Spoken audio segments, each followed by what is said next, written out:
Jeremiah.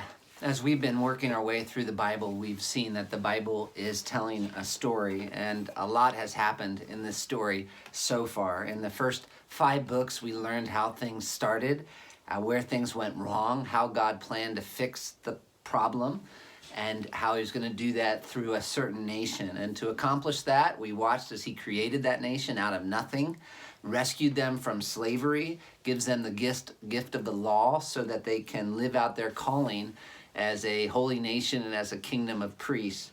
Then come the former prophets, Joshua through Kings, and how is this nation going to do what God calls them to do? These books are kind of like the Acts of the New Testament, in that they describe what happens after the great salvation of Exodus and the giving of the law. Israel enters into the land, but they rebel, just like Adam did. And so in come the latter prophets. The latter prophets are a little like the epistles, actually. They're explaining. And one of the reasons why they have to do so much explaining is because Israel's going to be kicked out of the promised land. Even though God has raised up this nation for the purpose of bringing his blessing to the world, both Judah and Israel are going to be judged by being taken into exile. And this exile is a big deal. And the latter prophets want to help us understand it. They show us that this judgment didn't take God by surprise, and they help us appreciate what God is doing in the middle of this exile and to recognize when that exile is over. For example, Isaiah. Isaiah talks about when the exile is going to be over. He describes it as being like a new exodus. In fact, when you look at the way Isaiah describes when the exile is over, it's obvious we're still in exile right now. And he's also, you remember, pointed to the way out of exile. It's repentance. It's the work of the Messiah. This is how God saves. Now, obviously, Jeremiah prophesies after Isaiah. Isaiah predicted exile, and Jeremiah is at the beginning of the exile. He's prophesying in the 600 BCs as God's people are on the brink of destruction. Jeremiah shows us where things went wrong with Israel and also shows us how God is going to solve the problem in the future. And he challenges us as he looks at God's plan to submit to it. In other words, he's telling us what's going to happen, why it's going to happen, and how to survive it. And he's got a lot of great things to say. But his book is honestly pretty difficult. For one thing, it's very long. It's actually the longest book in the entire English Bible, coming in at 33,002 words. Of course, in the Hebrew Bible, Chronicles and Samuel were not divided up into separate books. So when you put the first and second parts of these books together, Jeremiah is the fourth longest book in the Bible.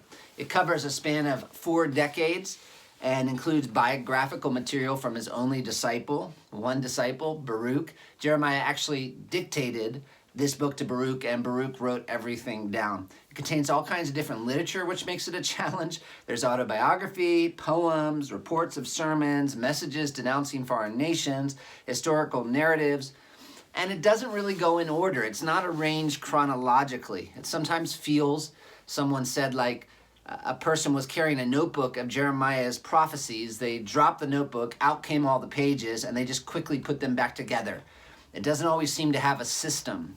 This is part of why it's so hard to outline. The book of Ezekiel helps you understand what's happening by giving you a date when each prophecy was made. Even in the book of Isaiah, you have different sections that deal with different times. The book of Daniel just kind of goes through his life, but with Jeremiah, it seems to jump here and there, which has a purpose, I'm sure.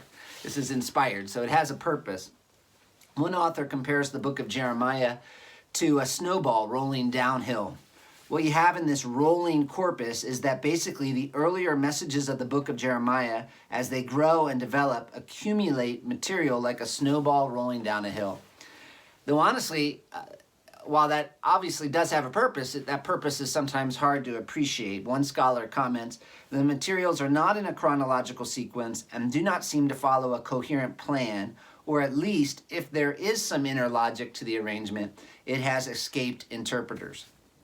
As a result, Jeremiah can seem so difficult at first that you might be tempted to agree with one author who said, the person who is not confused by the book of Jeremiah has not understood it. So you're not the first if you are confused reading Jeremiah. While its rambling nature does mean that we're going to have to work at understanding Jeremiah, you can appreciate a little why it was put together this way if you think about what Jeremiah's life was like. It makes sense.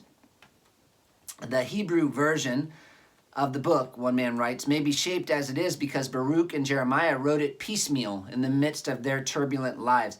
They preserved each part, and Baruch collected the pieces in order to stress God's covenantal relationship with Israel in the midst of trying times. There's repetition because the whole of the parts was preserved. Thus the book reads more like what political prisoners and refugees write than what persons writing in settled places and times produce.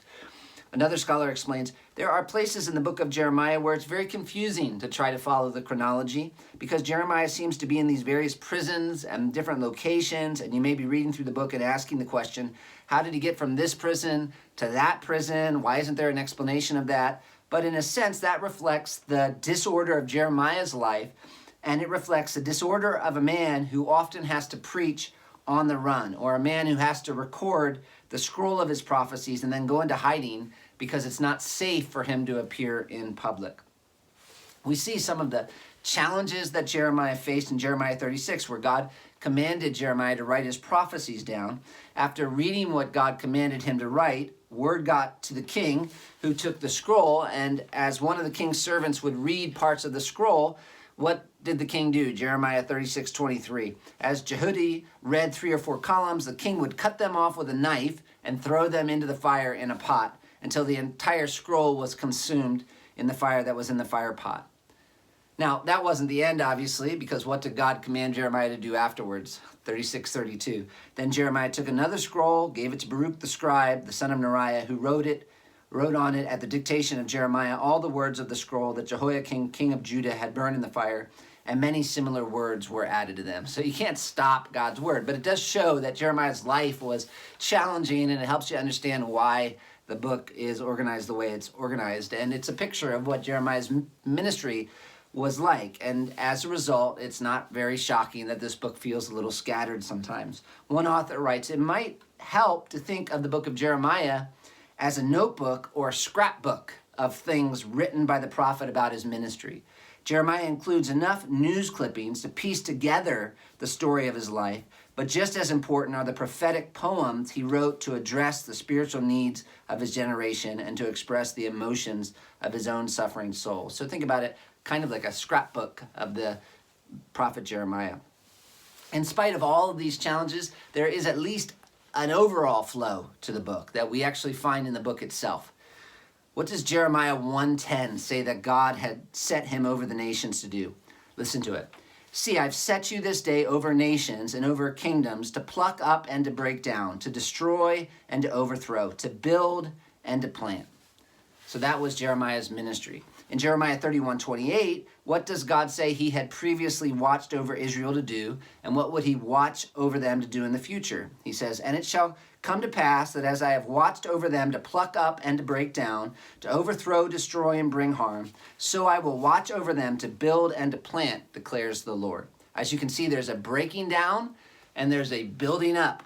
And in the first half of Jeremiah, we're reading about the tearing down, the breaking down. God is showing us why he had to break Israel down. And in the second half of the book, we're reading about the building up. Jeremiah provides evidence that God will rebuild Israel, and he proves that it's going to happen no matter how much men try to stop it. Now, probably because his message was so shocking, the book begins with Jeremiah's call in chapter 1.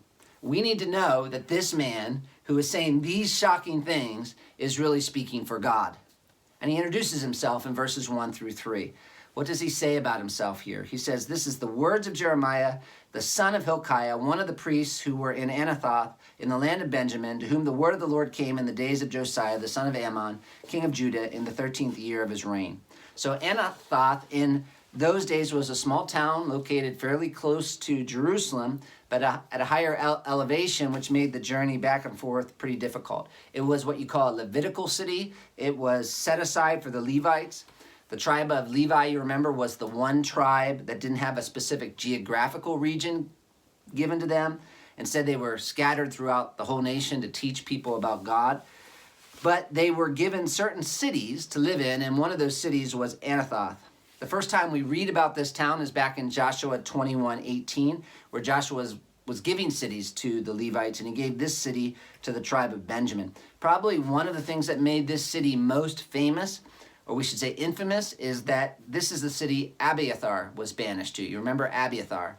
He was the high priest during David's reign, but he turned against David, committed treason, and so he was deposed from his office, and because he tried to make Adonijah king in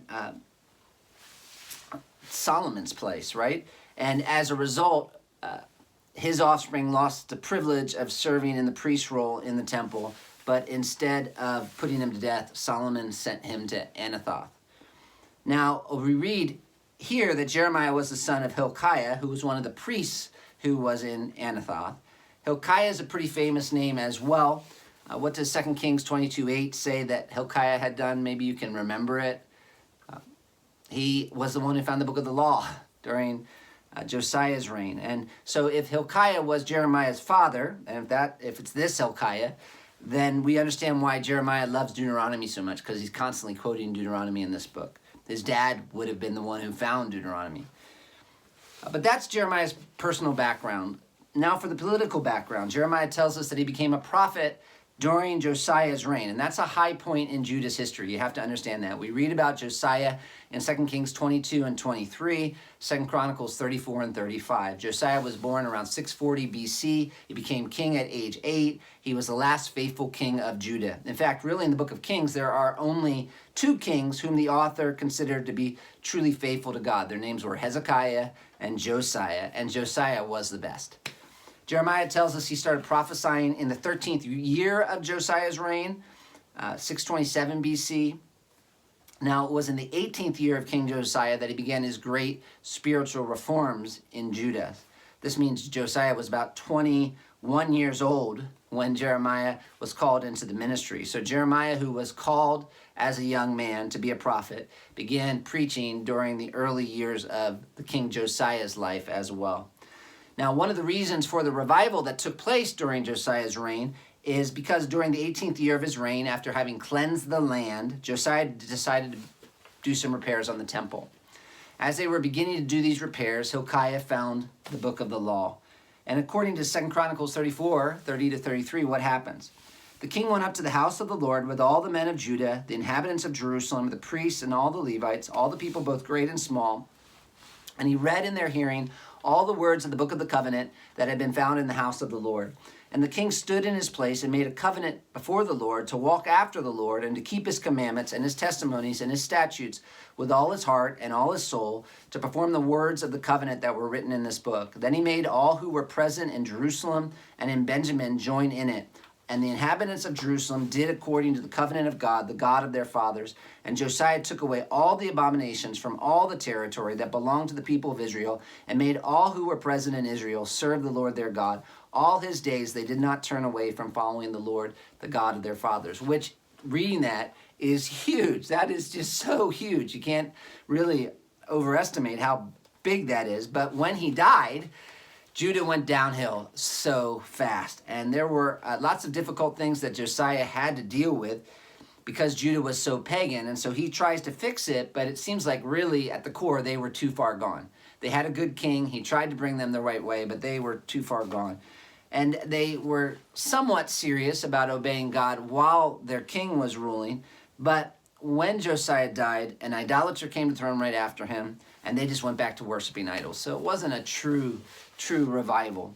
And as a result, it's only 20 years after his death that they were defeated and taken into exile, which brings us to the worldwide context for the book of Jeremiah. Assyria was the dominant power at the start. The northern kingdom of Israel had already gone into exile, having been defeated by the Assyrians, actually. And as you know, the northern kingdom had been ruled by evil kings for years and years and years. They didn't have one good king, actually. Obviously, because if they had been good kings, they would have had to join the southern kingdom and submit to the rule of David's descendants. But God in his mercy had raised up prophets for the northern kingdom. I'm talking about Elijah, Elisha. But they didn't listen to these prophets. They were defeated, and many of the people were taken into exile by the nation of Assyria about 100 years before Jeremiah. At the same time, Assyria had brought people from other nations they defeated and placed them in northern Israel. As a result of the exile and this repopulation of the region, we lose track, basically, of the 10 tribes of the northern kingdom. Many of the exiles intermarry with the people of Assyria, and of those who were left in the northern kingdom, they also intermarried with the people who had been brought in to live in their land. And the result of all this intermarrying is a new race or group of people that we call the Samaritans. But at this point, even though Assyria had defeated Jerusalem, Assyria was slowly collapsing. Babylon, Egypt, and other nations were challenging them at this time. And in the last days of Josiah, who died around 609 BC, Babylon actually took over Nineveh, the Assyrian capital, and in 609 they defeated them completely. After Josiah died and Babylon defeated the Assyrians, there was a bit of chaos in the regions surrounding Judah, and it was going to take Babylon some time to exert their control over the parts of the world that the Assyrians had previously dominated. As a result, Egypt took advantage of some of that chaos in the region at the time. They asserted its authority over Judah. Although the people had appointed Jehoahaz, the son of Josiah, as king in his father's place, after just 3 months, Pharaoh came in and he put him in bonds so that he couldn't reign in Jerusalem. They put another king named Jehoiakim in his place. He then required tribute from Judah as well. The Pharaoh, which meant that Jehoiakim, even though he was put in place as king, was basically an Egyptian puppet king. But obviously, Babylon wasn't going to be satisfied with that arrangement for a long time. They wanted to get things back under control. And so in 605, they marched south. Jehoiakim was frightened, and so he switched his allegiance from Egypt to Babylon. But Babylon wasn't satisfied, and that very year they came in and they took some of their first exiles back to Babylon with them. And some of those exiles were people like Daniel and his friends, and it was a fulfillment of that promise that God made to Hezekiah. But eventually Jehoiakim rebelled against Babylon. He couldn't figure out which side he was on, but he died in 598 BC before Babylon would punish him for his actions. And so what happens to Judah and Jehoiakim? 2 Kings 24. In his days, Nebuchadnezzar, king of Babylon, came up, and Jehoiakim became his servant for 3 years. Then he turned and rebelled against him. And the Lord sent against him bands of the Chaldeans, and bands of the Syrians, and bands of the Moabites, and bands of the Ammonites, and sent them against Judah to destroy it, according to the word of the Lord that he spoke by his servants the prophets. Surely this came upon Judah at the command of the Lord, to remove them out of his sight for the sins of Manasseh, according to all that he had done, and also for the innocent blood that he had shed. For he filled Jerusalem with innocent blood, and the Lord would not pardon. Now the rest of the deeds of Jehoiakim and all that he did, are they not written in the book of the Chronicles of the kings of Judah? His successor, Jehoiachin, became king after him, and he suffered for his father's actions. Nebuchadnezzar comes to Jerusalem. He takes Jehoiachin off of the throne, replaces him with Zedekiah. And once again, Babylon takes some more captives from Judah back with them. This time, Ezekiel was part of that group. Zedekiah didn't really have a great time as king either. In fact, as someone has said, 4 words marked his rule: decline, intrigue, indecision, defeat. He was a Babylonian puppet king, but even though this was his position, he still made a tragic decision. Judah decided that they were going to join a coalition with other nations to get Babylon off their back while pretending they were loyal at the same time. But obviously that wasn't going to work. And so once it became clear Zedekiah was in rebellion against Nebuchadnezzar, he invaded Judah again, and this time he just ransacked Jerusalem. He defeated Zedekiah, made Israel into a province of Babylon, and appointed someone named Gedaliah as governor of Judah. So no longer a king, but even just a governor. At first, things with Gedaliah seemed to be going pretty well. The economy was good once the army of Babylon left. But a man named Ishmael ended up killing Gedaliah along with some of the pilgrims who were coming to Jerusalem to worship. He even took some hostages.